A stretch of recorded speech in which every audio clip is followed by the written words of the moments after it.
அனைவருக்கும் வணக்கம். கன்னிராசி நேயர்களே, இன்றைய பதிவில் 2025 மார்ச் 29 நடக்க சனி பெயர்ச்சியில் கன்னிராசியில் பிறந்தவர்களுக்கு என்ன நடக்கும் என்பதை பார்க்க போகிறோம். மார்ச் 29 மாலை 5:50 சனிபகவான் கும்பத்தில் மீனத்துக்கு ஷிஃப்ட் ஆகிறாரு. இப்போது கன்னிராசியில் பிறந்தவர்களுக்கு என்ன நடக்கும்? கடந்த 2.5 ஆண்டுகளில் தொழில் பாதிப்புகள் வந்திருப்போம், பணவர்கள் தடையை பார்த்திருப்பீர்கள், வியாபாரத்தில் பாதிப்புகள் வந்திருக்கும், நோய் தொந்தரவுகள் இருந்திருக்கும், நிலை சங்கடங்கள் மனக்குழப்பங்களை சந்தித்திருப்பீர்கள். வேலையாட்களால் பிரச்சனைகள் வந்திருக்கும், கடன் அதிகரித்திருப்ப வாய்ப்புகள் உண்டு. இனி வரும் அடுத்த 2.5 ஆண்டுகளில் கடன் கட்டுப்பாட்டுக்குள் வரும். கடன் ஏறாமல் பார்த்துக் கொள்ளுங்கள். வாகனத்தில் செலவு கவனமான பயணம் தேவை.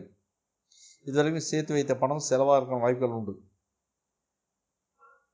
பணத்தை இழுத்து பிடித்து வைத்துக் கொள்வது நன்மை தரும். இடம் மாற வேண்டிய கட்டாயம் காட்டுகிறது. ஆடுகள் மாடுகள் கோழிகள் வளர்ப்பவர்கள் கண்காணிப்பில் வைத்துக் கொள்வது நன்மை தரும். ஆடுகள் மாடுகள் கோழிகள் இறந்து போகலாம் அல்லது எதிரிகளால் கலவலப்படலாம். இறால் பண்ணை மீன் பண்ணை கவனம் தேவை.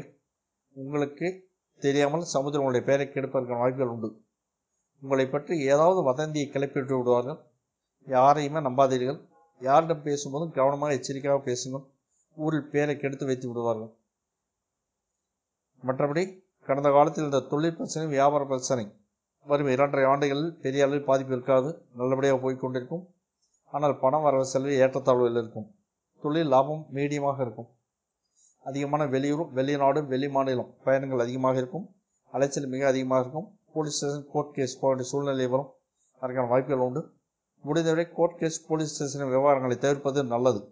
தானாக இழுத்து கொண்டு போய் போலீஸ் ஸ்டேஷனில் விடும். நோய் தொந்தரவு வரும் வாய்ப்புகள் உண்டு. உணவு கட்டுப்பாடு அவசியம். சின்ன சின்ன பிரச்சனை பிரஷர் சுகர் ஏதாவது இருந்தாலும் உடனே அவ்வப்போது வைத்தியம் செய்து கொள்வது நன்று. தந்தை வழி சொத்துக்கள் தாய் வழி சொத்துக்கள் பிரச்சனைகள் வரும். சுமூகமாக பேசி தீர்த்துக்கொள்ள நன்மை தரும்.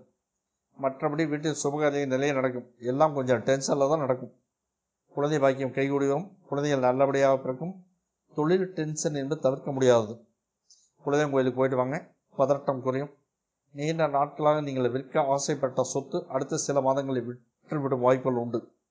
புதிய சொத்துக்கள் வாங்கும் வாய்ப்புகளும் உண்டு. சொத்துக்கள் வாங்கும்போது வில்லங்க வேதம் இருக்கிறதா என்பதை சரிபார்த்து வாங்குவது நன்மை தரும். இல்லாவிட்டால் வாங்கிய பிறகு வில்லங்கம் வரும். அஸ்ட்ரோ மாங்குடைய யூடியூப் சேனல் மெம்பர்ஷிப் ஜாயின் பண்ணிங்க. லக்ன பலன்கள் உங்களுக்கு பயனுள்ளதாக வரும். மாதந்தோறும் வெளிவரும் லக்ன பலன்கள் அந்த மாதம் நடக்கக்கூடிய விஷயங்களை நீங்கள் டிசைட் பண்ணிக்கலாம். எது செய்யலாம் செய்ய வேண்டாம் நீங்களும் முடிவு பண்ணிக்கலாம். லக்ன பலன்கள் உங்களுக்கு மிகவும் பயனுள்ளதாக இருக்கும். இந்த வீடியோ பதிவில் உங்களுக்கு பயனுள்ளதாக நான் நம்புகிறேன். மீண்டும் நாம் அடுத்த பதிவில் சந்திப்போம். நன்றி, வணக்கம்.